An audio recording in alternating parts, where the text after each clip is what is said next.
Muy bien. A ver, en primer lugar, jovencitos, vamos a revisar la etimología de la palabra inferencia. La palabra inferencia, el vocablo inferencia, proviene de dos términos latinos, proviene de dos voces latinos, de dos voces latinas. In por un lado y ferre por otro lado. In significa hacia adentro y ferre significa llevar, conducir. Muy bien, entonces, en cuanto al sentido inicial de la palabra inferencia, originalmente significaba simplemente conducir hacia adentro o llevar hacia adentro. Muy bien, ese es el sentido etimológico, ese es el sentido inicial de la palabra inferencia. Muy bien, ahora jóvenes, cuando hablamos de la comprensión de lectura, sabemos que existen tres niveles de la comprensión. ¿Cuáles son estos niveles? El llamado nivel literal o explícito, el nivel inferencial o implícito y el nivel de la extrapolación. Tenemos estos tres niveles de la comprensión. Muy bien, el día de hoy vamos a enfocarnos en este segundo nivel de la comprensión, el nivel inferencial o implícito. Pero vamos a recordar también en qué consiste el primer nivel, el nivel literal o explícito. A ver, muchachos, el nivel literal de la comprensión de lectura va a hacer referencia a aquella información que se va a encontrar en el texto expresada de forma clara, de forma notoria, de forma evidente, para que el lector pueda captar esta información literal, para que el lector pueda comprender esta información literal, no va a ser ningún proceso mental profundo, porque ese contenido, esa información va a encontrarse de forma explícita en el texto. Entonces, jovencitos, las preguntas de comprensión de lectura que van a indagar en si el lector es capaz de captar la información literal van a ser sencillas de desarrollar, ¿no? Porque con una lectura poco profunda, con una lectura rápida, se va a poder dar las respuestas a estas preguntas. Muy bien. El segundo nivel de la comprensión de lectura, jóvenes, hace referencia a lo siguiente. Hace referencia a aquella información que se va a encontrar en el texto. Es de forma semejante a la información literal, con la diferencia de que esta información va a estar escondida, va a estar oculta, va a estar entre líneas. Para que el lector pueda comprender esta información oculta en el texto, va a ser un proceso mental. A este proceso mental se le llama inferencia.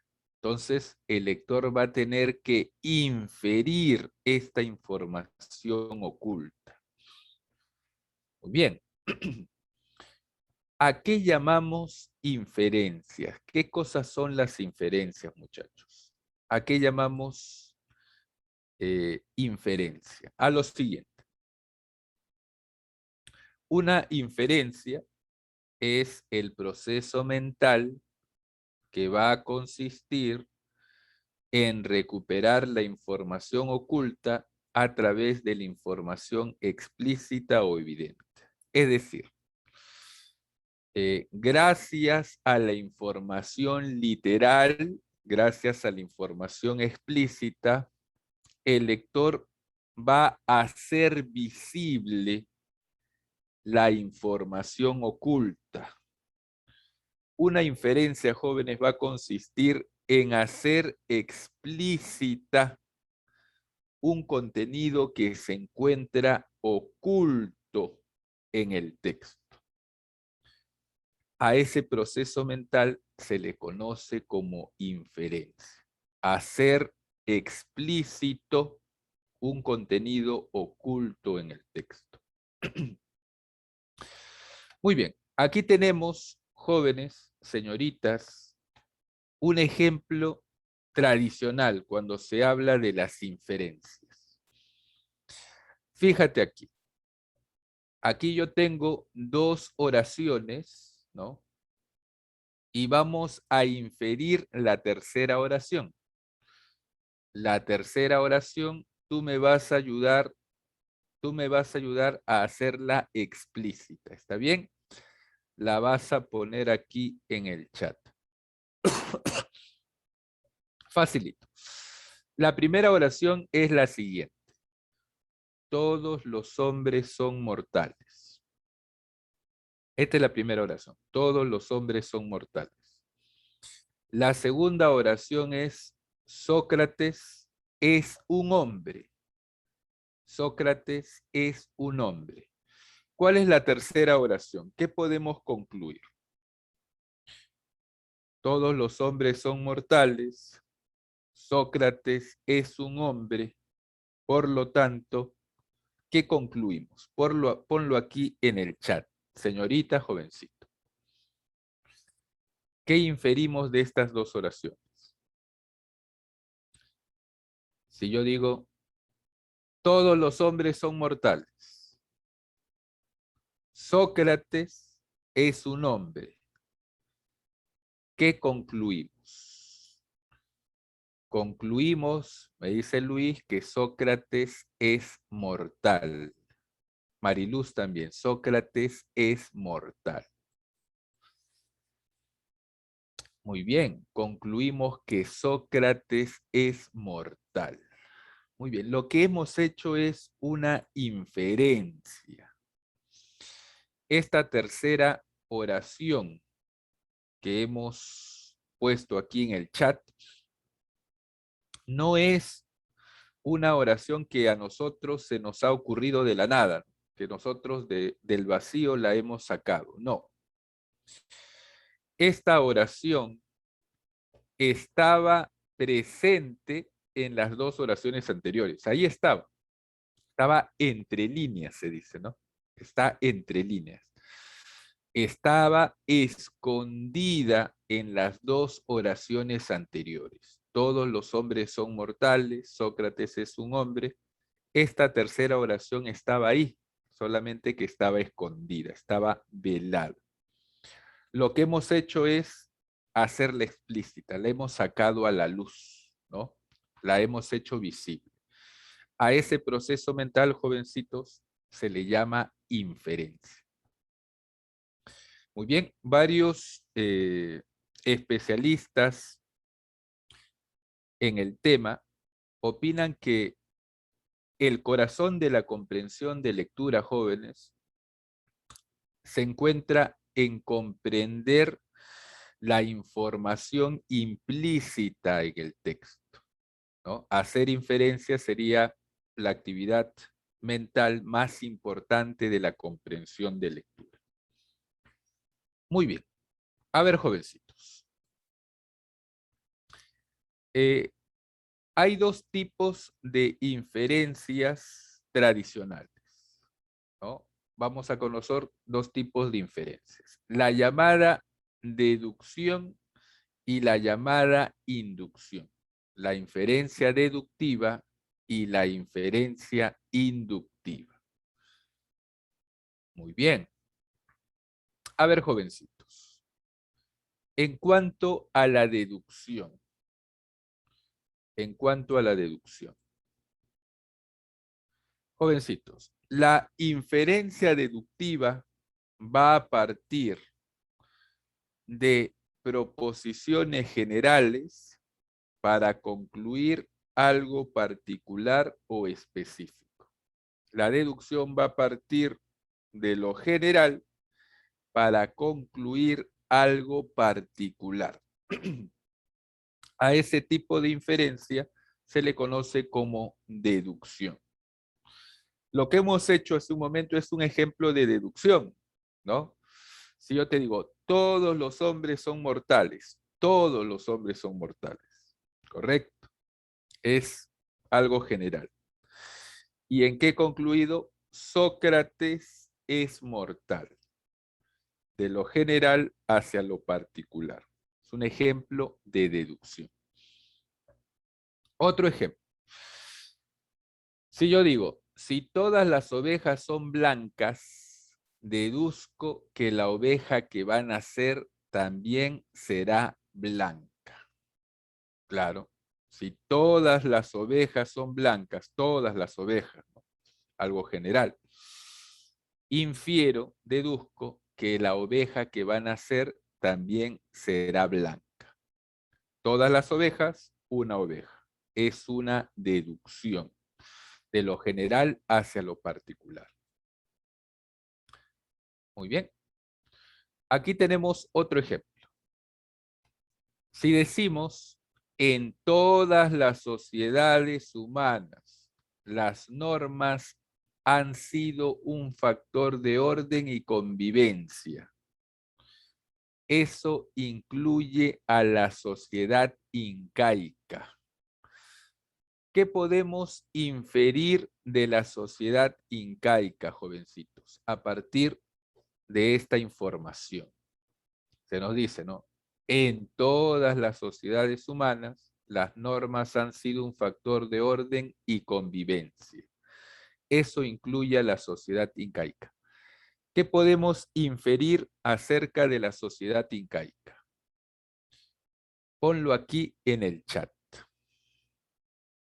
Si nos dice, en todas las sociedades humanas han existido las normas. Y las normas han sido un factor de orden y convivencia. Eso incluye a la sociedad incaica. ¿Qué podemos inferir de la sociedad incaica? Ponlo aquí en el chat.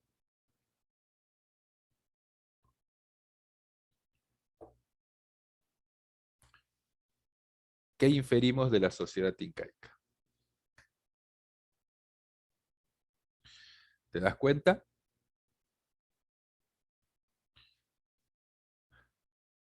¿Qué podemos inferir, jovencitos? ¿Qué podemos deducir?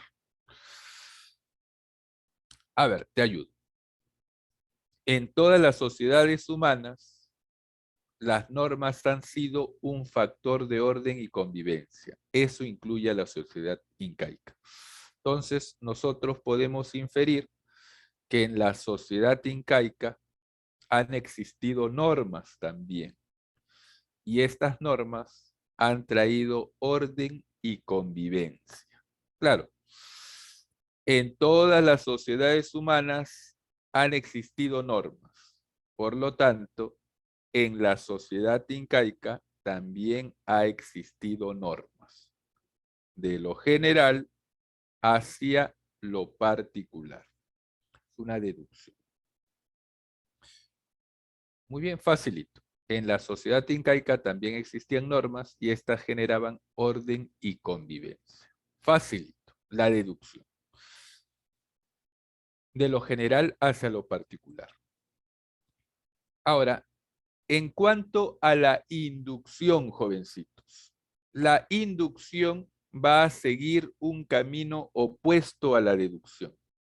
Va a seguir un camino inverso a la deducción. En la inducción vamos a partir de posiciones particulares o específicas y vamos a concluir algo general. Vamos a partir de proposiciones particulares y vamos a concluir algo general. Por ejemplo, ¿no? De lo particular a lo general.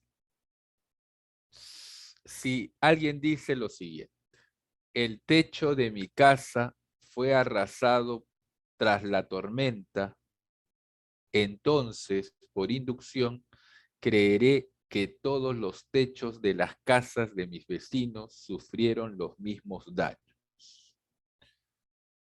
El razonamiento de esta persona es la siguiente: el techo de mi casa fue arrasado por la tormenta. Por lo tanto, los techos de las casas de mis vecinos deben haber sufrido los mismos daños. Aquí estamos haciendo una inducción, porque estamos partiendo de un caso particular, ¿no? Mi casa, y concluyo algo general. Todas las casas de mis vecinos, las casas de mis vecinos. Entonces hacemos una inducción de lo particular hacia lo general. Muy bien, facilito. Facilito, jovencitos. Otro ejemplo. Dice, la regla de etiqueta tiende a ser variable. Por ende, su valor efímero resulta ser un rasgo determinante. La regla de la etiqueta tiende a ser variable. Por ende, su valor efímero resulta ser un rasgo determinante. Del texto se puede decir que las reglas en general, ¿cómo serían?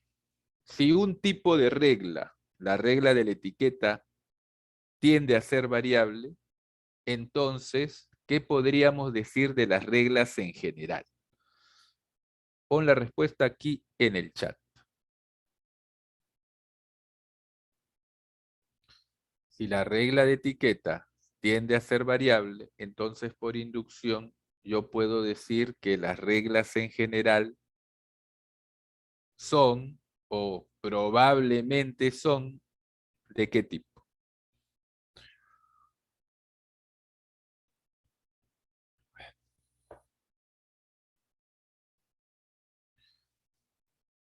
A ver, jovencitos, podríamos decir lo siguiente, que las reglas en general probablemente sean variables, ¿no? Es decir, si un tipo de regla, la regla de etiqueta es variable, por lo tanto, las reglas en general probablemente sean variables. Es una inducción. A ver, otro ejemplo sencillo, ¿ya? Para que te des cuenta de que tú haces regularmente inducciones. Imagínate que en este momento yo tengo aquí un saco negro y este saco negro está lleno de pelotitas de colores, pelotitas pequeñas de colores. Pero tú no puedes ver los colores de las pelotitas porque están dentro de este saco negro. Entonces lo que yo hago es lo siguiente, meto mi mano en el saco, revuelvo las pelotitas, ¿no?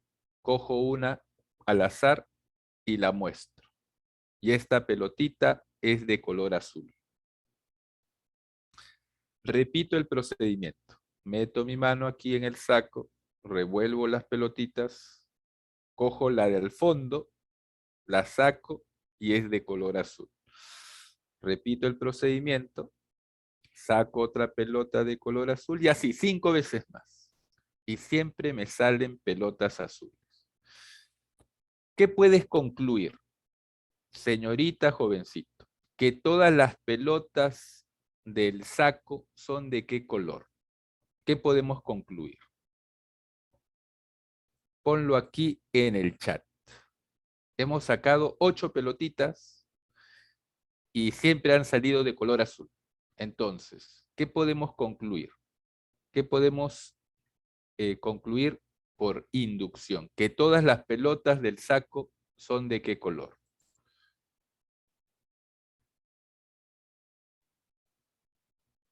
¿De qué color serían las pelotas del saco? todas las pelotas. Claro, serían de color azul. Muy bien, correcto. Profesor, pero no necesariamente. Claro, aquí hay una cuestión bien interesante, jovencitos. De las inferencias deductivas, se dice que son necesariamente ciertas de la deducción. Es decir, que la conclusión va a ser cierta en todos los casos. Siempre va a ser cierta. En cambio, de la inducción se dice simplemente que son probablemente ciertas. Las conclusiones son probablemente ciertas. Es decir, no son necesariamente ciertas. ¿Esto qué quiere decir? Que es probable que así sea, pero no hay una certeza. No en todos los casos va a ser así. Claro, porque de este saco, este ejemplo que yo te he puesto, he sacado solamente 8 pelotitas. Todas han salido azul. Entonces, hay una probabilidad de que todas sean de color azul, pero no tenemos la certeza de que todas sean azules. Claro, porque puede que ahí, por ahí, hay una, dos o tal vez más pelotitas que sean de otro color. Simplemente no las he sacado. Entonces no tenemos la certeza de que todas sean azules. Solamente tenemos una probabilidad. Entonces, esa es una de las diferencias entre una inferencia deductiva y una inferencia inductiva. En la inducción se dice que no es necesariamente cierto, simplemente que es probablemente cierto. Muy bien, jovencitos, son dos tipos de inferencias, ¿no? Ahora vamos a ver inferencias propias ya de la comprensión de lectura. Inferencias aplicadas a la comprensión de lectura. Vamos a tener, jóvenes, 6 tipos de inferencias aplicadas a la comprensión. La inferencia de marco, la inferencia de datos, la inferencia holística, la inferencia causal, la inferencia prospectiva y la inferencia de la intención. Muy bien, esto es bastante sencillo, jóvenes, no es complicado. A ver. La inferencia de marco, jóvenes, nos va a ayudar a identificar cuál es el tema general del texto, cuando el tema general esté implícito. Muy bien, entonces, la inferencia que nos va a ayudar a reconocer cuál es el tema general del texto va a recibir el nombre de inferencia de marco. ¿Correcto? O inferencia del marco general. Sencillito. La inferencia de datos, jóvenes, la vamos a utilizar cuando vamos a requerir un dato puntual del texto. Cuando nosotros vamos a reconocer una información puntual en un texto que estaba oculto, decimos que hemos realizado una inferencia de datos. Muy bien, facilito. La inferencia holística, jovencitos. En primer lugar, holístico como dato punto, como Mariluz, no te entiendo. Cuando requerimos una información puntual en el texto y no está explícita esta información, entonces y hacemos esta inferencia, que consiste justamente en hacer explícita esta información que se encuentra oculta en el texto. Pero es un dato puntual, una información puntual, a eso se refiere, a una información puntual. En cambio, en la inferencia de marco lo que estamos buscando es el tema general, o sea, no es una información puntual. En cambio, la inferencia de datos nos va a ayudar a recuperar solamente un dato puntual del texto. A eso se refiere, a algo específico en el texto. Muy bien, luego lo vamos a ver en ejemplos para que quede un poco más claro. Te hablaba de la inferencia holística. La palabra holístico proviene de holo. Holo significa todo, ¿no? Holo en griego significa todo. Por eso hay las palabras holónimos, ¿no? Que hacen referencia al todo. Y hay las palabras merónimas, que hacen referencia a la parte. Tenemos la palabra holocausto, que etimológicamente significa todo quemado, ¿no? Entonces, nosotros podríamos decir inferencia todista, inferencia holística o inferencia todista. Significa lo mismo, ¿ya? Muy bien, jóvenes. En la inferencia holística vamos a tener que hacer una suma de datos. Vamos a tener que utilizar gran parte de la información del texto para hallar una conclusión. Repito, en la inferencia holística vamos a utilizar, si no toda la información del texto, gran parte de ella para poder llegar a una conclusión. Como vamos a utilizar toda la información del texto o gran parte de ella, se le llama inferencia todista o inferencia holística. ¿Está bien? Fíjate, aquí hay un ejemplo. Vamos a leer. Por ejemplo, si leemos que Simeón salió de su casa y se dirigía a la parada de autobús, cuando de pronto se detiene y vuelve rápidamente a su casa. Una vez ahí, comienza a buscar en sus cajones y en diversas partes. Podemos inferir que Simeón olvidó algo muy importante, como su billetera o tal vez sus anteojos. Para obtener la conclusión, ¿no? Para darnos cuenta de que él ha olvidado algo importante, hemos tenido en cuenta, si no toda la información del texto, gran parte de ella. Claro, si nos dicen que alguien fue al paradero, del paradero regresa a su casa, en su casa empieza a buscar dentro de los cajones de sus escritorios. Entonces, tenemos que tomar en cuenta todos esos datos para poder inferir que a esta persona se le ha olvidado algo importante. Como estamos teniendo en cuenta gran parte de la información del texto, se le llama inferencia holística o inferencia todista. Muy bien, facilito. Continuamos, jovencitos. La inferencia causal, como su nombre lo indica, la vamos a utilizar para reconocer el origen, el motivo, la causa de algunas circunstancias. Esta inferencia entonces nos va a ayudar a determinar cuál es el origen, cuál es el motivo de alguna situación. Por ejemplo, si leemos que a las 2 de la tarde empieza a oscurecerse, podemos inferir que la causa de las penumbras es un eclipse de sol. Gracias a esta inferencia podemos determinar cuál es el origen, ¿no? Cuál es la causa, cuál es el motivo de que se oscurezca a las 2 de la tarde.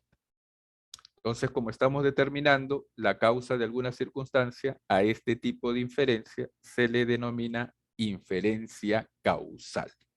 Facilito. Muy bien. La siguiente, la inferencia prospectiva. prospectiva, jovencitos, la inferencia prospectiva. No te asustes por estos términos que tal vez no conoces, ¿no? Prospectivo es relativo al futuro. Tú habrás escuchado más el término retrospectivo, ¿no? Retrospectivo. Retrospectivo es relativo al pasado. Entonces, prospectivo es relativo al futuro. La inferencia prospectiva, jóvenes, va a ser aquella que nos va a ayudar a adelantarnos a lo que va a suceder en el futuro. Gracias a este tipo de inferencia, nosotros vamos a ser capaces de saber qué es lo que va a suceder en el futuro.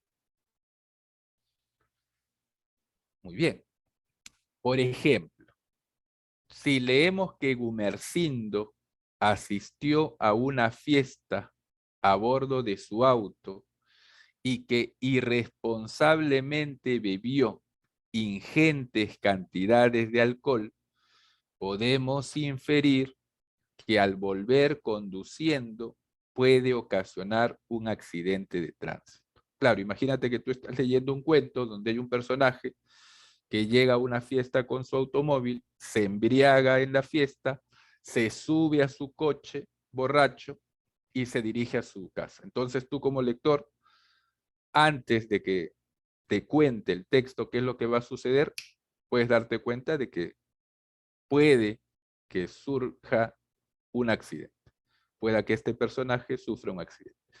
Como estás infiriendo algo que va a ocurrir en el futuro, a este tipo de inferencia se le llama prospectiva, inferencia prospectiva. Muy bien, facilito. Y el último tipo de inferencia de la comprensión de lectura, la inferencia de la intención. Muy bien. A ver, jovencitos. Cuando uno escribe un texto, siempre tiene una finalidad, siempre tiene una intención, siempre tiene un propósito. Tú cuando escribes, estás buscando algo, quieres lograr algo. Si no quisieras nada, no escribirías nada, ¿correcto? En algunos casos jóvenes, el autor va a ser explícita su intención, la finalidad de su texto, y puede estar claramente expresada en el texto.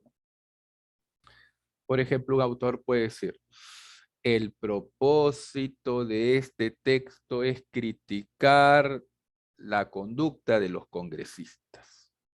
Ahí la intención, el propósito, la finalidad del texto está explícita. O sea, no la tienes que inferir, ¿no? Está claramente expresada en el texto. Pero algunas veces o muchas veces, la intención no está explícita. Pero como te digo, siempre hay una intención cuando uno redacta un texto.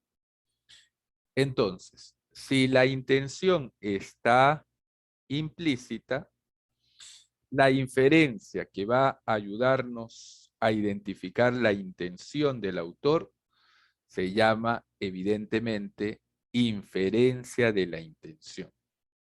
Esta inferencia, entonces, te va a ayudar a identificar cuál es la finalidad, cuál es el objetivo por el cual el autor ha escrito el texto, cuando esta intención está implícita en el texto, cuando esta intención no está expresada claramente en el texto. Muy bien, jovencitos, hemos visto entonces los tipos de inferencias que podemos encontrar en la comprensión de lectura. Muy bien, vamos a continuar. A ver, jovencitos, aquí tenemos algunos ejemplos. Vamos a leer el texto y vamos a responder la pregunta. Ahora, por si acaso, cuando te preguntan por la inferencia, no siempre te van a decir, ¿no? Del texto se infiere qué. Te pueden preguntar de muchas maneras. Por ejemplo, del texto se infiere, del texto se deduce, del texto se colige del texto se desprende. Cuando te pregunten por aquello que se desprende del texto, te están preguntando por la inferencia. Correcto. No es aquello que no está en el texto, no. Te están preguntando por la información que se encuentra en el texto, pero que está oculta. Entonces, se desprende, se deriva, se concluye, se puede afirmar. Todas estas formas de preguntar están haciendo referencia a la inferencia. Se colige, se desprende, se deriva, se puede afirmar, se concluye, etc. Muy bien. A ver, jovencitos. Tenemos el siguiente texto. Miguel Ángel Buonarroti, 1475-1564, fue un reconocido pintor, escultor, arquitecto italiano de estilo renacentista. Es tenido como uno de los más grandes artistas de la historia, tanto por sus esculturas como por sus pinturas y obra arquitectónica.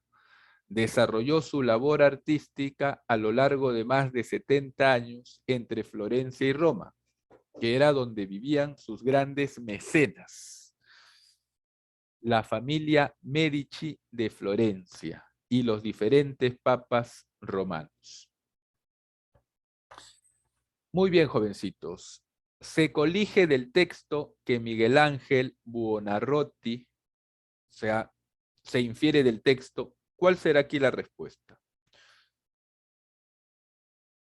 ¿Cuál será la respuesta? Ojo que te están preguntando por la inferencia. Hay un error común que se comete, jóvenes. Si te preguntan por la inferencia, no debes marcar la oración que está explícita en el texto. Ten cuidado. Siempre en las preguntas sobre la inferencia te van a poner una o más oraciones que están en el texto, pero de forma explícita. Así que tienes que tener cuidado. No te están preguntando por esas oraciones explícitas. Te están preguntando por aquello que está en el texto, pero que está oculto. No te vayas a olvidar de eso. ¿Qué podemos inferir sobre Miguel Ángel Buonarroti? Era un artista muy opulento, era un artista muy adinerado. Vivió 89 años. Fue un escritor renacentista. Fue un artista monofacético. Radicó solamente en Roma. ¿Cuál será la respuesta aquí, jóvenes?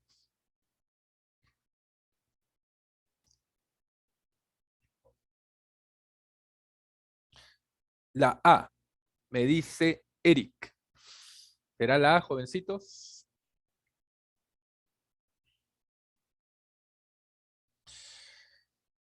¿O habrá otra alternativa? ¿Cuál será aquí la respuesta?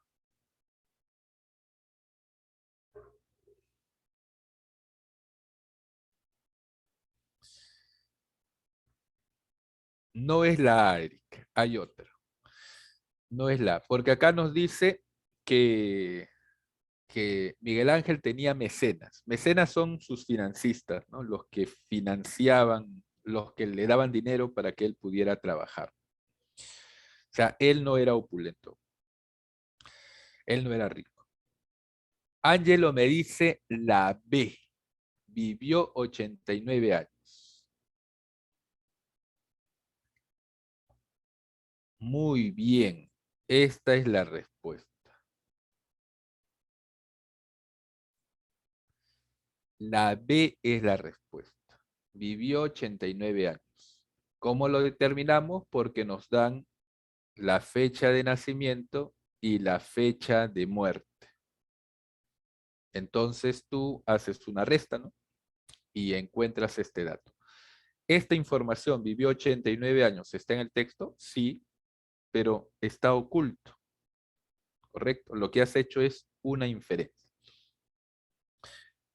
Jovencitos, pregunta. ¿Qué tipo de inferencia de la comprensión de lectura es?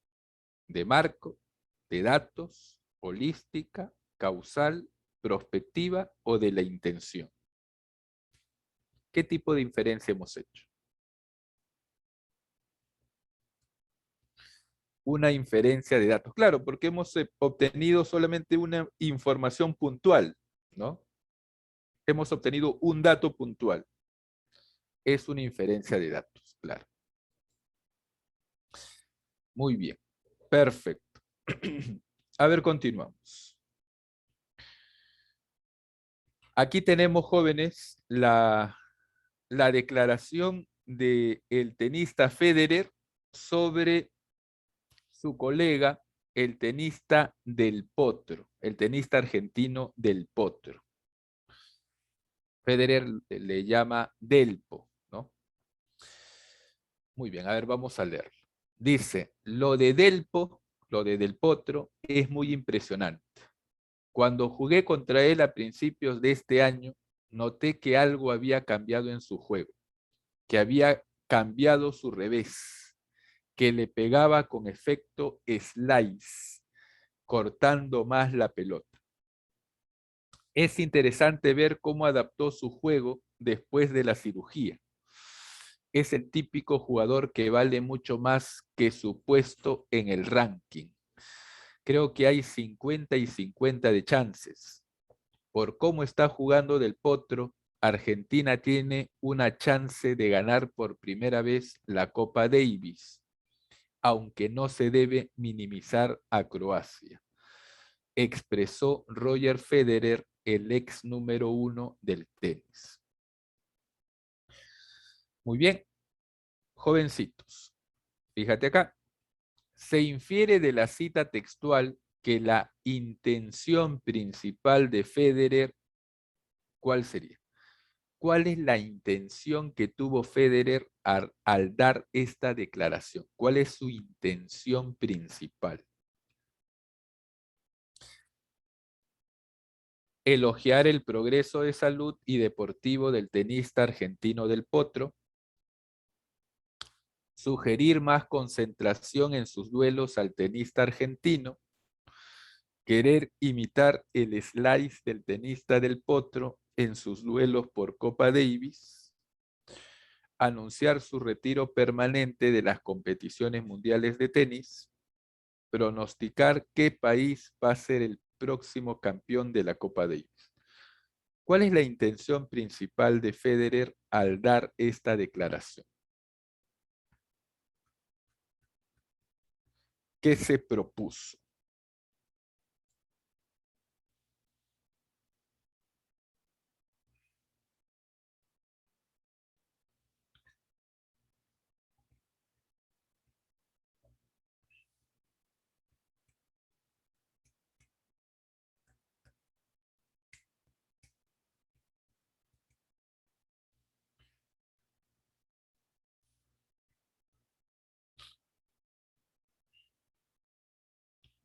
La E, me dicen, Cristín,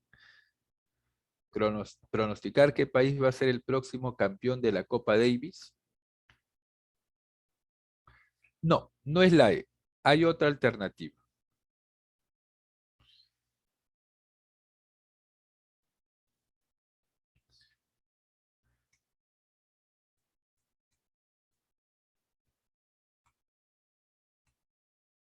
La B, la A, ¿cuál es?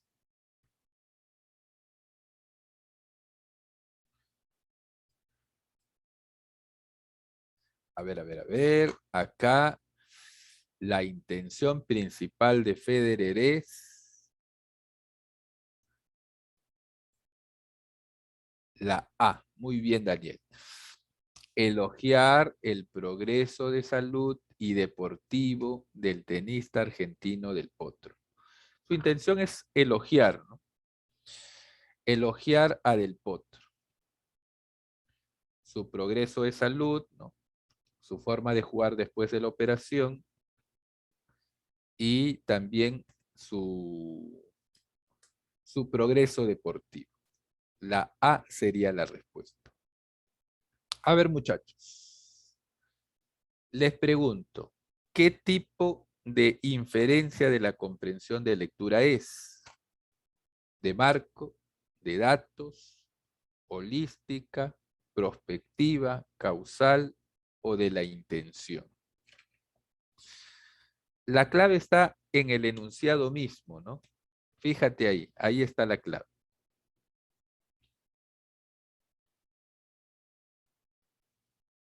En la pregunta, fíjate.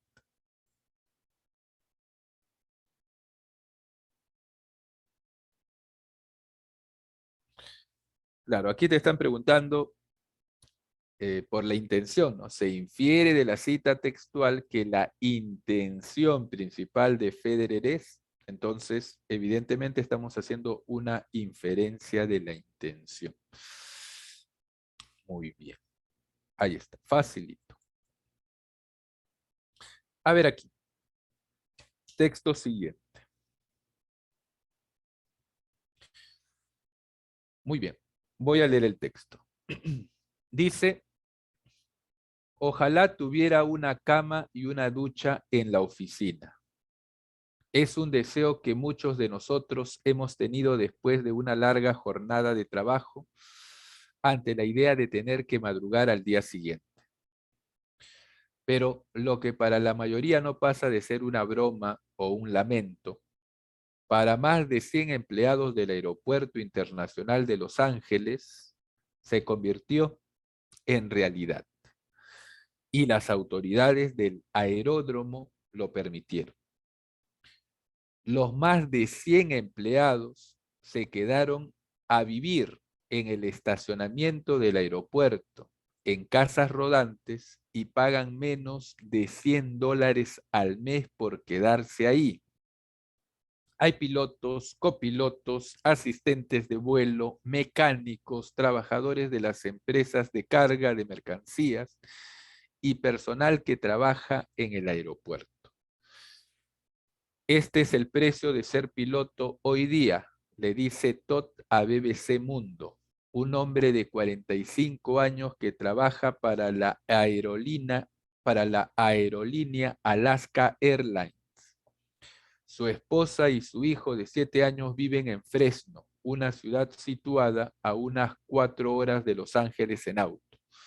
Y como él, son muchos los casos de este tipo en esta improvisada y pasajera comunidad rodante. A ver, jovencitos, se infiere plausiblemente es probablemente, ¿no? Se colige plausiblemente del texto que algunos trabajadores del aeropuerto de Los Ángeles optaron por vivir en casas rodantes en el estacionamiento porque te están preguntando la razón, la causa, ¿no? El motivo de por qué estas personas viven en casas rodantes en el estacionamiento. Está prohibido por ley que los empleados vivan en sus propias casas. El alquiler de vivienda cerca del aeropuerto les resulta bastante costoso. El estacionamiento del aeropuerto tiene mejor clima que en otros lares. Sus contratos determinan que tienen que alojarse en el estacionamiento. De esa forma están cumpliendo sus sueños de vivir de manera errante. ¿Cuál será la respuesta? ¿Por qué estas personas decidieron vivir en el estacionamiento? Probablemente.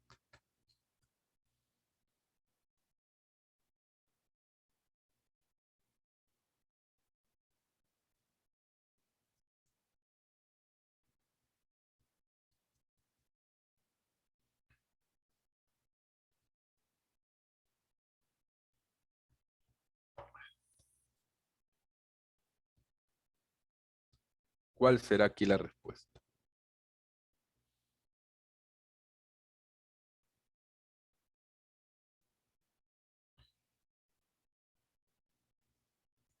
La clave, muchachos, está en el segundo párrafo. A partir de ese segundo párrafo, a partir de las ideas explícitas del segundo párrafo, vas a hacer la inferencia. De la primera oración del segundo párrafo, de esta oración. Los más de 100 empleados se quedaron a vivir en el estacionamiento del aeropuerto en casas rodantes y pagan menos de $100 al mes por quedarse ahí. A partir de esta información vas a hacer la inferencia. Eric me dice la B, B de barco. B de barco. El alquiler de vivienda cerca del aeropuerto les resulta bastante costoso. Claro, probablemente, justo nos preguntan la pregunta nos dice, se colige probablemente, no nos pide la certeza, nos pide cierta probabilidad.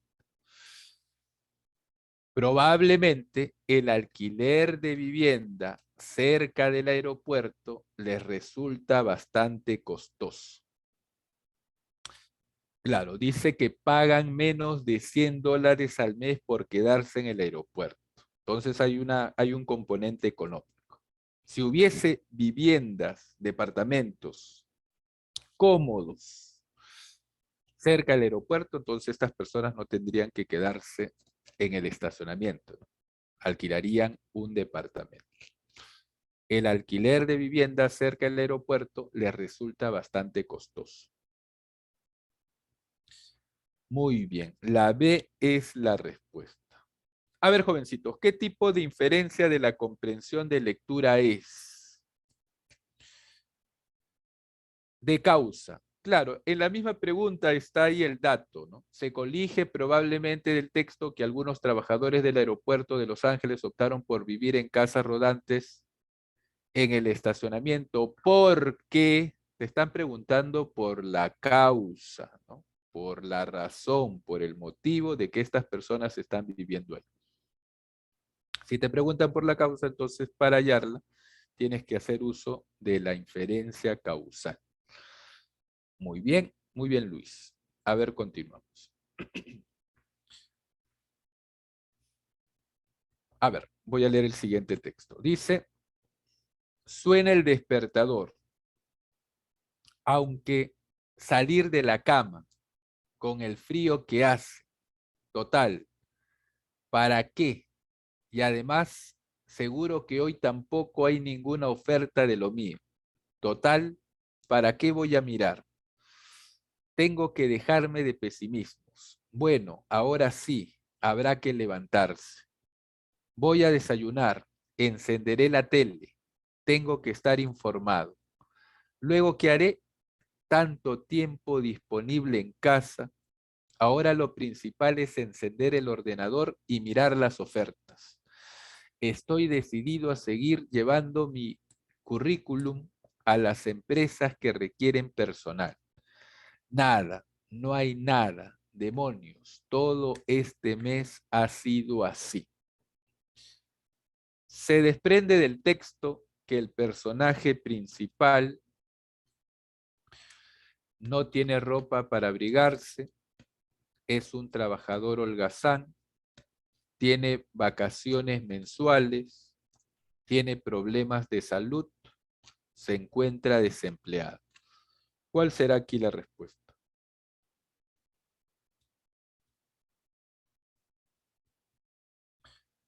Eric me dice la E de enano. ¿Concuerdan con su compañero?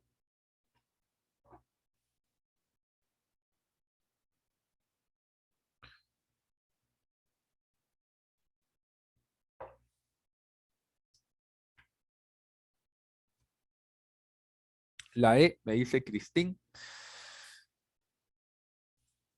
Muy bien. ¿Y qué tipo de inferencia hemos empleado para hallar la respuesta?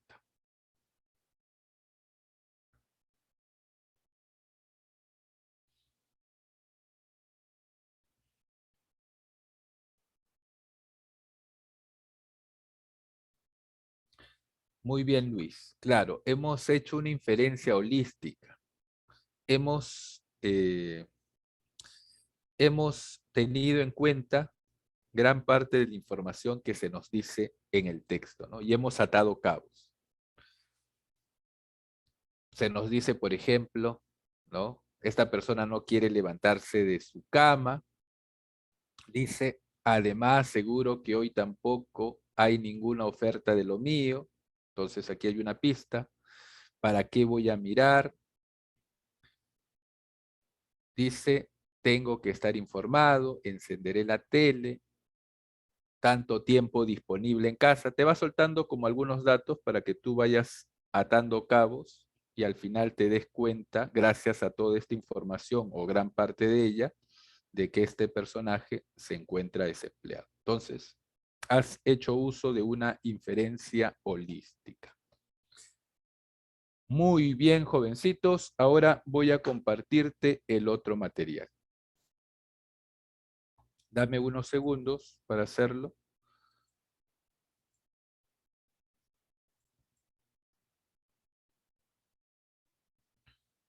Ahí está.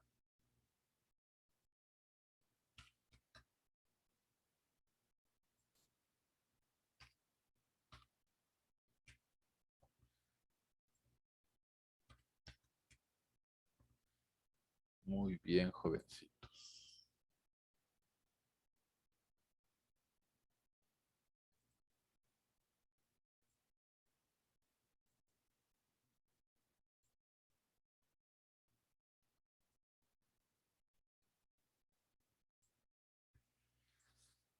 Muy bien, jovencitos.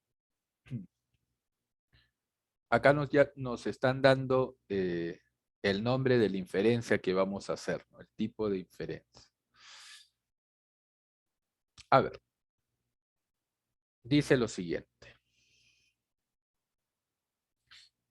El gobierno de Mauricio Macri no ha logrado romper el ritmo de cortos ciclos económicos en el que se instaló en los últimos años la economía argentina del kirchnerismo, caracterizada por crecimiento en los años impares y retrocesos en los pares.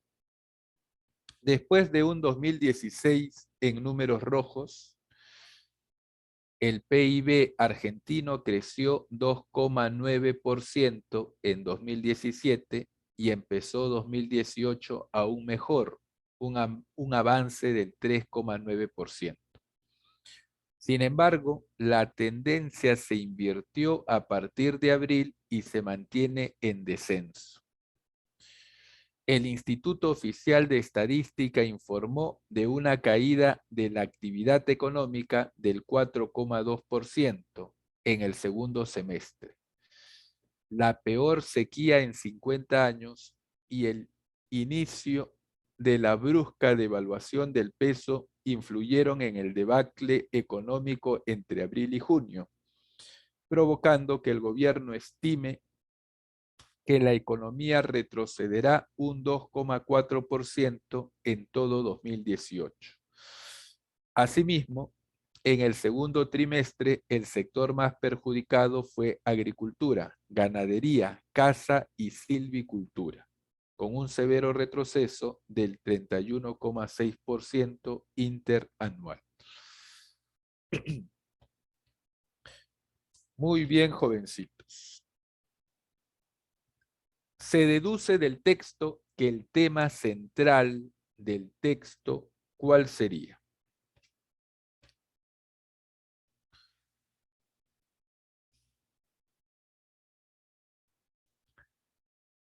Las sequías como factor de crisis, la crisis de la economía argentina, el sombrío panorama argentino, el vaivén económico en Argentina, la ineficiente política fiscal argentina.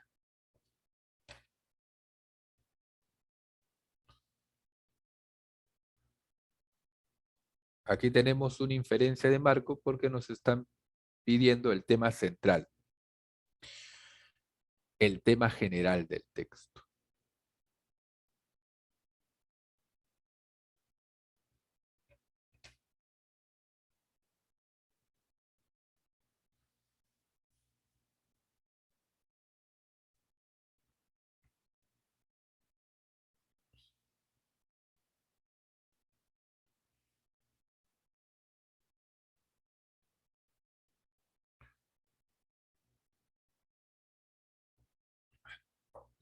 La D, me dice Eric. Juanca me dice la B. ¿Cuál será?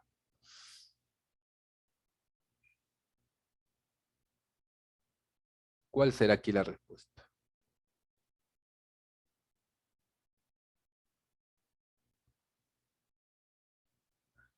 Aquí la respuesta, jovencitos, es la B. Está hablándose en el texto de la crisis de la economía argentina.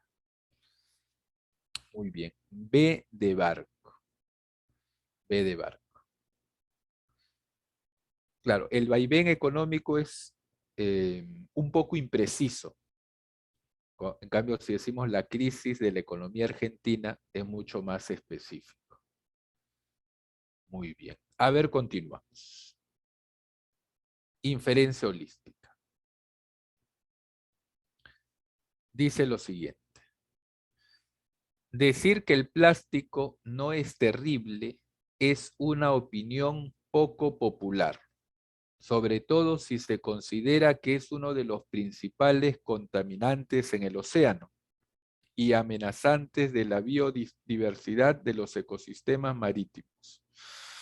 Sin embargo, la invención del plástico es un gran avance en la humanidad.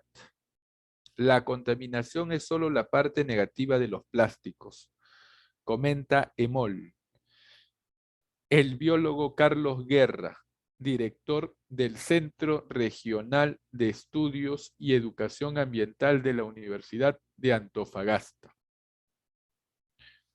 Crea, así el académico esgrime una opinión que muchos criticarían, ya que sostiene que el uso del plástico no es el problema, sino lo que sucede con él después de ser útil, que es responsabilidad exclusiva de nosotros. Hoy en día, la mayor parte de los vehículos tienen partes de plástico. Pensamos, por ejemplo, en los parachoques. Estos antaño eran de fierro, lo que producían un tremendo daño. Mataban a una persona cuando la chocaban. Hoy en día, en cambio, son de plástico y se abollan, generando el ablandamiento del impacto. Postula el científico, quien agrega además otros ejemplos, como los marcapasos y las prótesis, de la contribución del plástico a la mejora de la calidad de vida de las personas. En ese sentido, el plástico no puede ser concebido como un veneno para la humanidad. El veneno es que no sabemos manejarlo o lo hacemos irresponsablemente. Es decir, no sabemos reciclar el plástico. Muy bien, jovencitos, muy bien, señoritas. En el texto se informa principalmente que para Carlos Guerra, ¿cuál será aquí la respuesta?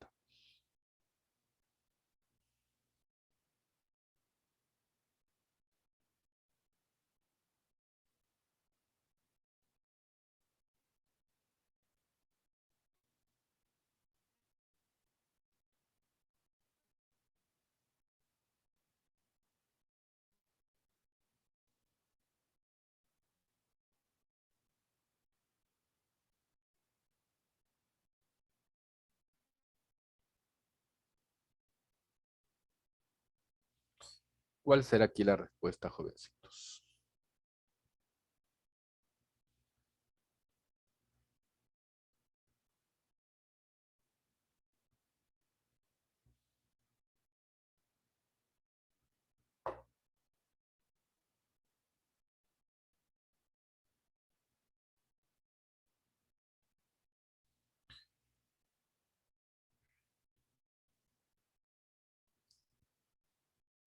Luis me dice la E de enano.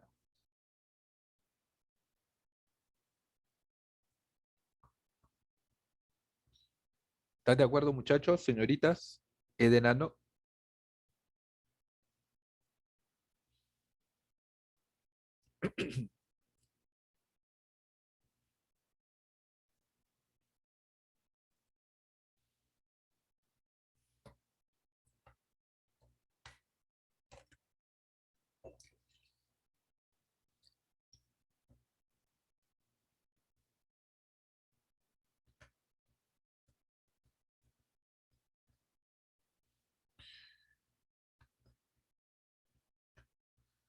¿Cuál será la respuesta?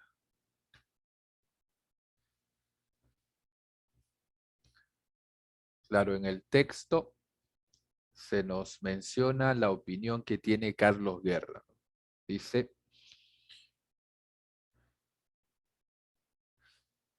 la respuesta es la E. Los plásticos no son una amenaza, sino el tratamiento inadecuado que se le da luego de usarlo. La E es la respuesta. Muy bien, Luis. E de nano. Perfecto. A ver, continuamos. Dice lo siguiente. José Gabriel Condorcanqui Noguera, cacique de Pampamarca, Tungazuca y Surimana, descendiente de doña Juana Pilcohuaco, hija del último Inca Tupac Amaru, ajusticiado por el virrey Toledo en 1572, gozaba de un origen ilustre. Nació en Tinta el 19 de marzo de 1738. Vástago del matrimonio de Miguel Condorcanqui, gobernador de Surimana, y doña Rosa Noguera, quien falleció repentinamente en el mes de mayo de 1741, a la edad de 30 años. Al poco tiempo fallecería también su padre. Al quedar huérfano, quedó bajo el cuidado de sus tíos maternos, quienes lo matricularon en el Colegio de Caciques de San Francisco de Borja en el Cusco, donde descolló por ser un estudiante muy aplicado. Posteriormente, aprovechando sus constantes estancias en Lima, asistió a clases de arte en la Universidad de San Marcos. A los 20 años contrajo nupcias con Micaela Bastidas, quien además de ser esposa fiel, fue una decidida consejera en la rebelión que inició Condorcanqui el 4 de noviembre de 1780 contra el sistema de corregimientos del virreinato peruano. Muy bien, jóvenes. Se desprende del texto, se infiere del texto, que José Gabriel Condorcanqui era descendiente del ajusticiado Túpac Amaru, tuvo como consorte a doña Micaela Bastidas, inició una rebelión el 4 de noviembre de 1780, quedó huérfano de madre a los 3 años de edad, se alzó en rebelión por sus querellas judiciales. ¿Cuál es la respuesta?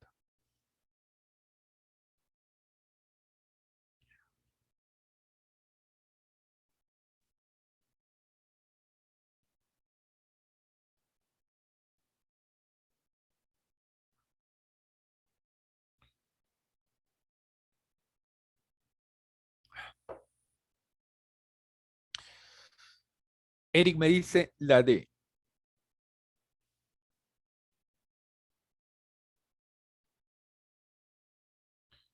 ¿Concuerdan con su compañero, jovencitos?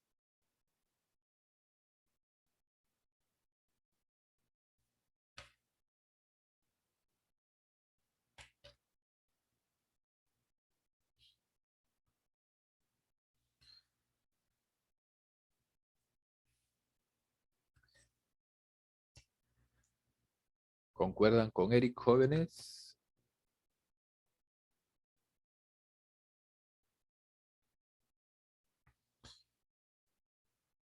Luis, ¿concuerda? Muy bien, la D es la respuesta.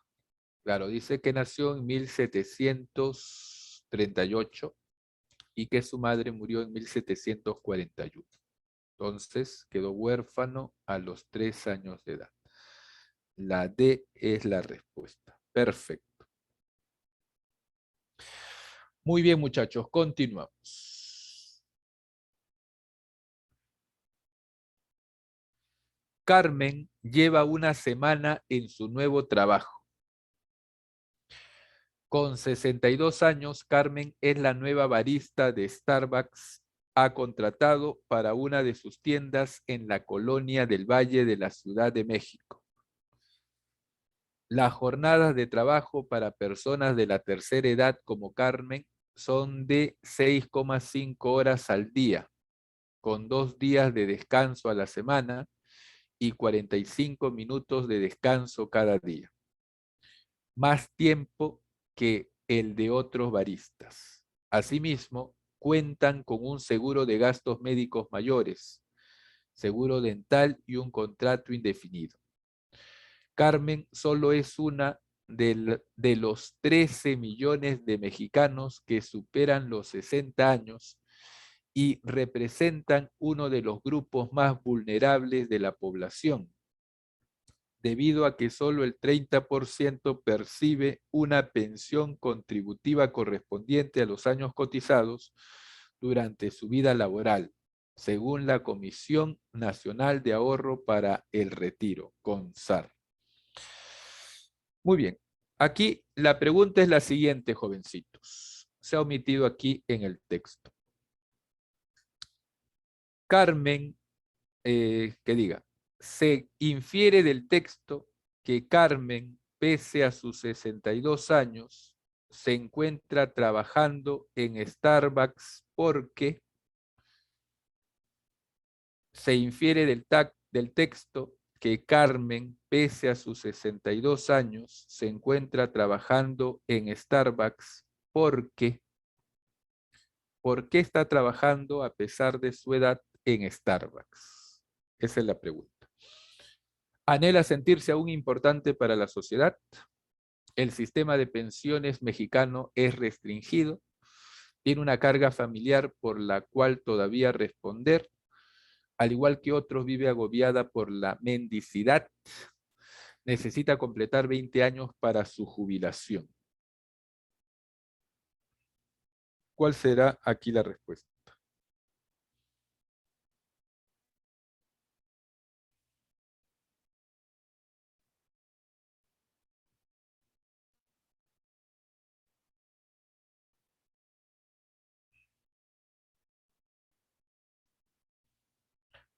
¿Cuál será aquí la respuesta?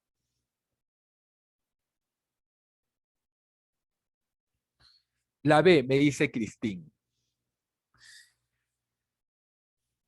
Eric también, claro, la clave está en la parte final del texto, ¿no? Carmen solo es una de las 13, de los 13 millones de mexicanos que superan los 60 años y representa uno de los grupos más vulnerables de la población, debido a que solo el 30% percibe una pensión contributiva correspondiente a los años cotizados durante su vida laboral.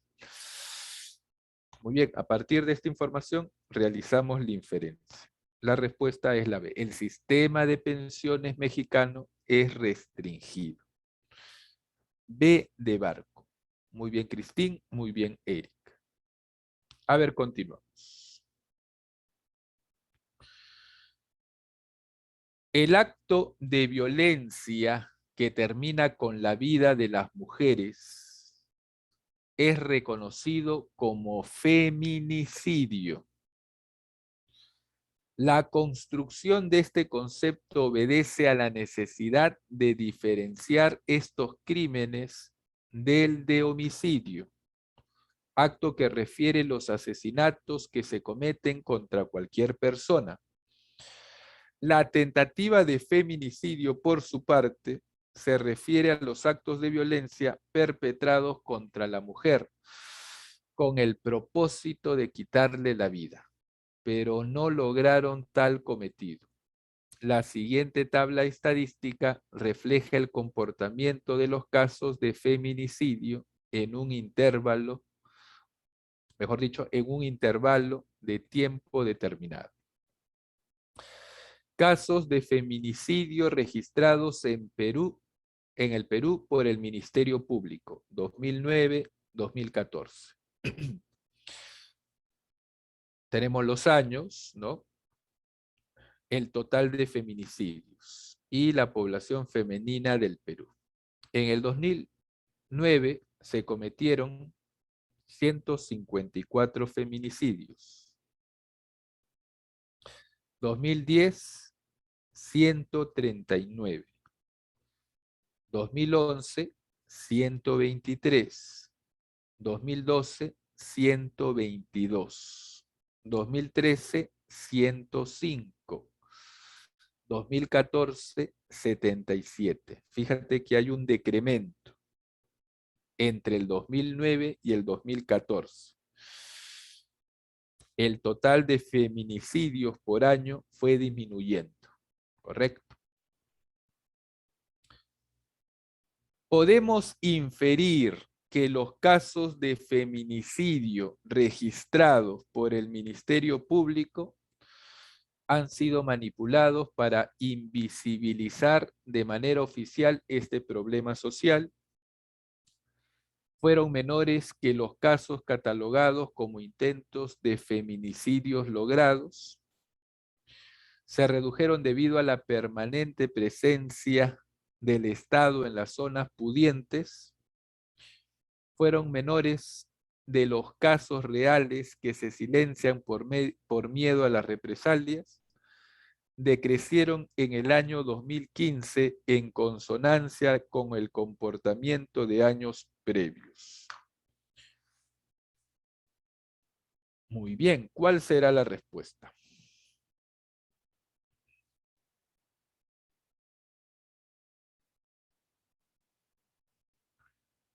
Eric me dice la E de enano. ¿Estás de acuerdo con Eric?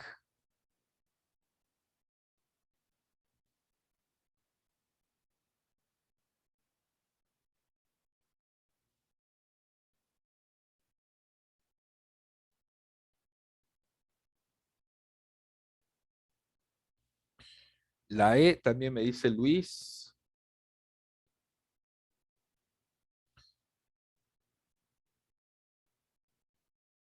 ¿Cuál será la respuesta, jovencitos? Muy bien, la respuesta aquí es la E de enano. E de enano. Claro, es una inferencia prospectiva, ¿no? Nos estamos adelantando al futuro del presente del texto. Claro, la E. Decrecieron en el año 2015 en consonancia con el comportamiento de años previos. Perfecto. Muy bien, jovencitos. A ver, la homeopatía es un abordaje terapéutico de los problemas de salud sin el apoyo científico necesario para avalar su validez y utilidad. Su impacto social real es pequeño, pero debe ser conocido y analizado en el conjunto de las muchas pseudoterapias que se ofrecen a la sociedad. Terapias falsas, ¿no? Pseudoterapias. Las numerosas evaluaciones independientes realizadas han demostrado que la homeopatía no es útil para ninguno de los problemas de salud estudiados más allá del efecto placebo. La homeopatía utiliza para su apariencia de eficacia de otros elementos como la evolución natural de la enfermedad y la regresión a la media, entre otros, y así relacionar su administración con la percepción de mejoría de los pacientes. Otros sesgos cognitivos de los pacientes son también utilizados para dicho efecto. Ningún sanitario debería ofrecer homeopatía a sus pacientes. La sociedad espera de los profesionales un abordaje científico de los problemas de salud para encontrar la mejor solución, de los mismos. La manipulación cognitiva de las personas vulnerables ofreciéndoles remedios basados en creencias debería ser rechazada. A ver, jovencitos, se infiere del texto que el objetivo principal del autor, ¿cuál es la intención principal del autor, jovencitos? ¿Cuál será?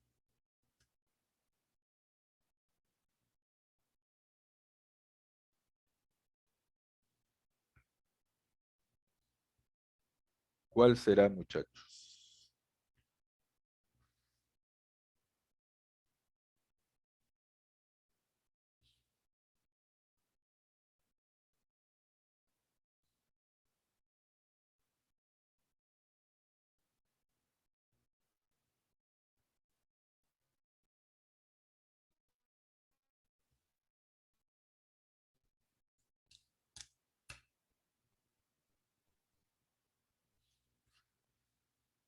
¿Cuál será el objetivo principal del autor?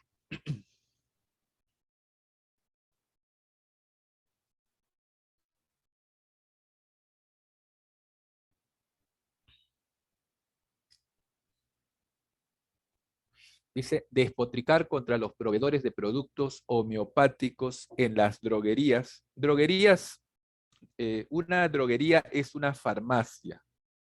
Joven, señorita. Droguería es sinónimo de farmacia, por si acaso. Discernir categóricamente entre la homeopatía y la farmacología en la sociedad. Recusar el expendio de productos homeopáticos por carecer de bases científicas. Recusar es rechazar. Rechazar la venta de productos homeopáticos por carecer de bases científicas. De propiedades medicinales curativas. Refrendar es confirmar, ¿no? Confirmar la tesis de que la homeopatía tiene propiedades medicinales curativas. Desdeñar los productos homeopáticos por su ínfimo costo frente a los fármacos. ¿Cuál será aquí la respuesta?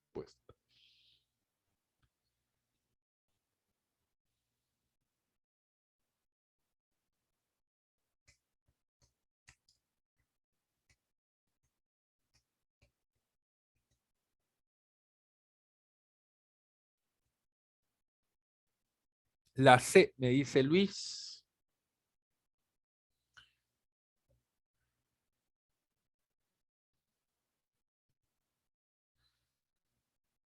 La C, muy bien, Luis. Rechazar la venta de productos homeopáticos por carecer de bases científicas. La C es la respuesta. Muy bien. A ver, continuamos.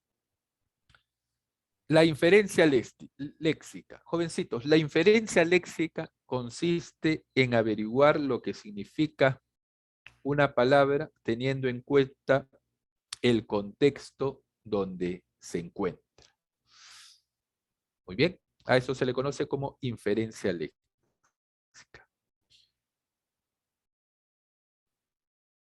A ver, dice lo siguiente. Todos conocemos al gallinazo y desde nuestros primeros años tenemos un enigmático respeto por su vida. Todos lo hemos contemplado jugar con el viento al volar en múltiples ocasiones por las tardes en los campos, clavando su potente pupila sobre el suelo en busca de alimentos. Nos ha distraído muchas veces su presencia en los tejados durante el frío de las mañanas. Todos conocemos los convites y orgías a expensas de hediondos mortecinos y nos hemos convertido en sus inconscientes paladines sin reflexionar ni un momento en su valor malévolo, en su obra perniciosa, en su papel de propagación de las enfermedades. El gallinazo se encuentra en toda la América, vive en todos los climas, escaseando mucho en las costas y en las altas montañas donde solo por excepción se constata su presencia. Anida en los tejados, en las paredes de las casas arruinadas y en los campanarios.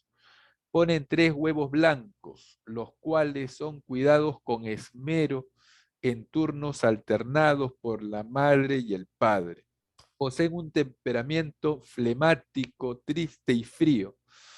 Cuando el hambre los acecha, remolinean por el aire durante largas horas, se remontan a las alturas y desde allí, con su ojo que les es altamente fiel, buscan y localizan los cadáveres para arrojarse sobre ellos y saciarse plenamente.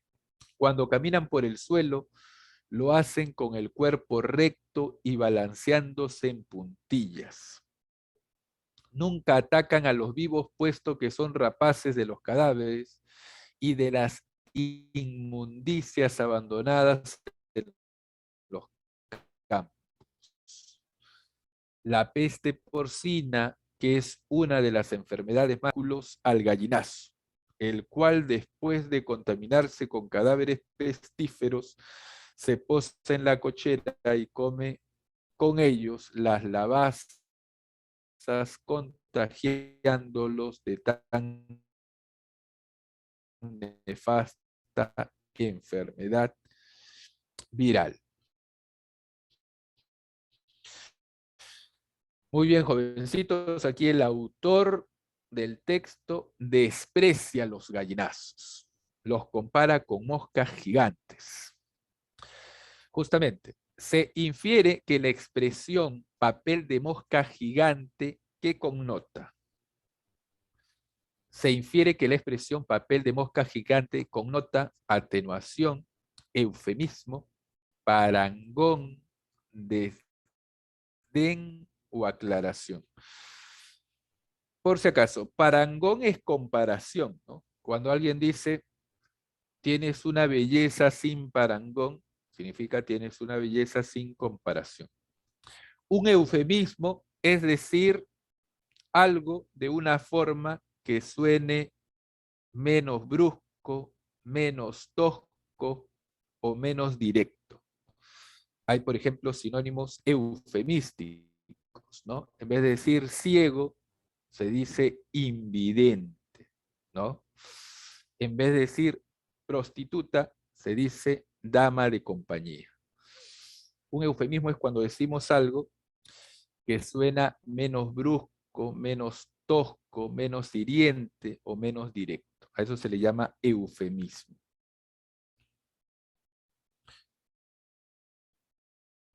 Se colige que la expresión papel de mosca gigante, ¿qué connota?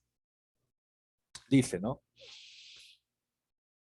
En su obra perniciosa, en su papel de mosca gigante en la propagación de las enfermedades. ¿Cuál es aquí la respuesta? La C, me dice Luis. Claro, aquí está haciendo una comparación de los gallinazos con las moscas, ¿no? Propagan enfermedades. Hay una comparación. Entonces, aquí es la C, parangón. Parangón es comparación. La C es la respuesta. Muy bien. Dice, se infiere que el término fiel implica, o sea, el sentido de fiel en este contexto, ¿no? Dice, se remontan a las alturas y desde allí, con su ojo que le es altamente fiel, buscan y localizan los cadáveres para arrojarse sobre ellos. Su ojo es fiel, lealtad, conmiseración, precisión, soberbia o deferencia. Luis me dice la C de nuevo. Quiere decir que su ojo es preciso. Muy bien, Luis. La respuesta aquí es la C. Muy bien. Se deduce de la lectura que el verbo clavar significa. ¿Qué significa clavar en este contexto? Dice aquí, todos lo hemos contemplado al gallinazo, jugar con el viento al volar en múltiples ocasiones por las tardes en los campos, clavando su potente pupila sobre el suelo. Atisbar, fijar, merodear, agrupar, percibir. Clavando. O sea, mirar con mucha atención significa, ¿no? Clavar. Entonces aquí la respuesta es la B. Muy bien. Fijar. Fijar. B de barco. Perfecto. En la siguiente, jovencitos. En la siguiente. Dice, se desprende de la lectura que vehículo implica qué cosa. Dice, ¿no? Tiene como uno de sus vehículos al gallinazo. La peste porcina, que es una de las enfermedades más temibles en los cerdos, tiene como uno de sus vehículos al gallinazo. ¿A qué hace referencia con el término vehículo? A esto se le conoce como vector, ¿no? Los vectores. Se les dice con un término preciso. El sinónimo de vehículo aquí es vector.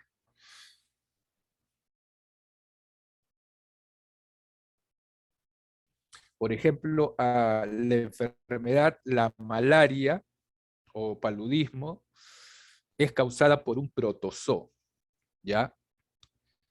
Pero el vector, el que lleva a este protozoo a las víctimas, ¿no? El vehículo, el vector es un mosquito, el mosquito anófeles. El vector es aquel animal, ¿no? Aquel ser que se encarga de llevar en este caso, al protozoo para infectar a otros animales, a otros seres. ¿Cuál será acá la respuesta, jovencitos?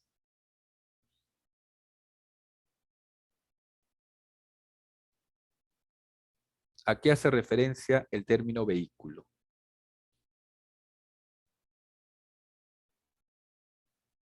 La E, muy bien, sujeto que transporta fácilmente a un agente patógeno de un lugar a otro, ¿no? A un vector. E de enano, E de enano. Muy bien, jovencitos, vamos a hacer el siguiente texto rápidamente. Dice, los humanos tenemos una sensibilidad especial para distinguirnos entre nosotros. Estas pequeñas diferencias entre los individuos de nuestra especie han servido para negar la humanidad a grupos casi idénticos en multitud de ocasiones, incluso hasta en las poblaciones humanas de hace más de 30.000 años, época en la que los sapiens aún tenían que compartir el planeta con otras especies como los denisovanos y los neandertales. Sin embargo, la secuencia del genoma de especies distintas ha mostrado que algunos de sus miembros superaron ese recelo inicial, copulando entre ellos y teniendo descendencia. Una prueba de esto es el hecho de que hoy en día todas las poblaciones humanas, salvo los subsaharianos, tenemos 2% del ADN neandertal. Los subsaharianos son las personas que viven debajo del desierto del Sahara, por si acaso, en África. Dice, todas las personas del mundo en la actualidad tenemos 2% de ADN neandertal. Eso significa, jóvenes, de que cada uno de nosotros tenemos un ancestro que ha sido un neandertal. Muy bien. Producto de antropología evolutiva de Leipzig, liderado por Svante Pavo, secuenció el genoma de un humano moderno encontrado en Rumanía. En ese entonces, Pavo barruntó que solo había que remontarse 4 generaciones para encontrar un ancestro neandertal en el árbol genealógico de aquel hombre. El hallazgo parecía improbable, pero esta semana se anunció un descubrimiento que hasta ahora se había considerado imposible. El primer caso de descendiente directa entre dos grupos humanos distintos. Deni, una joven de 13 años encontrada en la cueva de Denisova, Rusia, cuya madre era una neandertal y su padre un denisovano. Deni, para María Martinón Torres, directora del Centro Nacional de Investigación sobre la evolución humana en Burgos, fue un pequeño milagro, porque las especies de sus padres se habían comenzado a separar hace 390, dándose en estudios de la madre de pudo del Neandertal. Ahora bien, aunque solo se ha encontrado un fragmento de hueso de Deni, la investigadora del CENIE para su grupo, dado que la híbrida. ¿Cuál sería aquí la respuesta?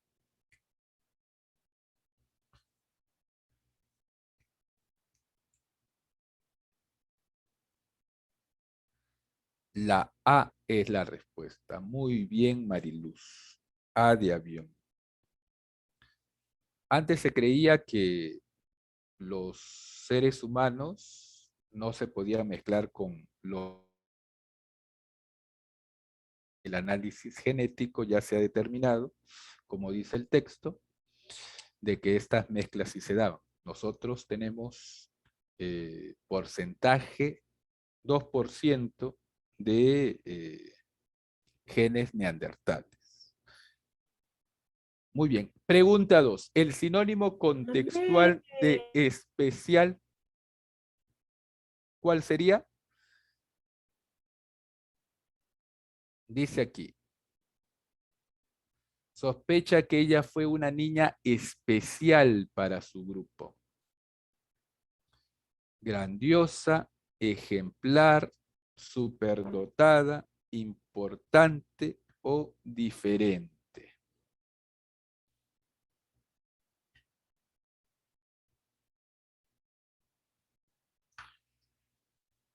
¿Cuál será aquí la respuesta? Muy bien, diferente, ¿no? Especial en el sentido diferente.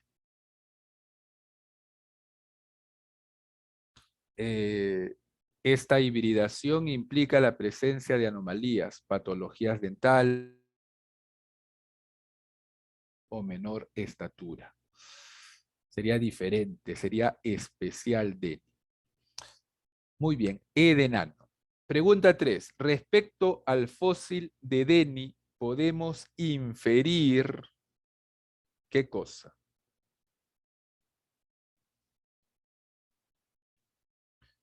¿Qué podemos inferir, jovencitos?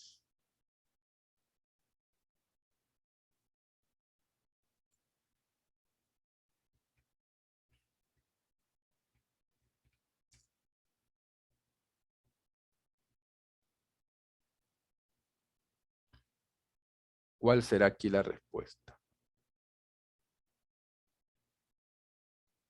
Solo se encontraron algunos fragmentos, dice, ¿no?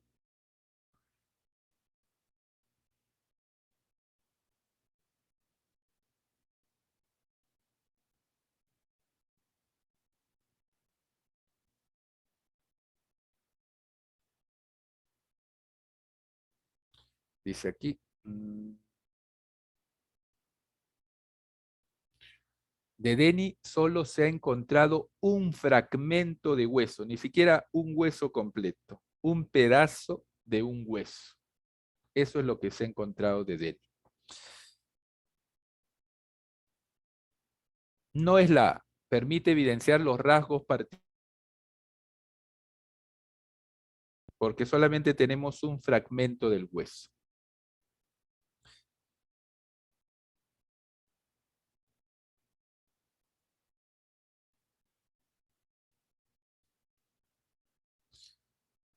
A ver, te ayudo. Aquí en la 3 es la D. Este no brinda información de las características fenotípicas de aquella joven. Las características fenotípicas, jóvenes, son aquellas características que saltan a la vista. Por ejemplo, el color de la piel, ¿no?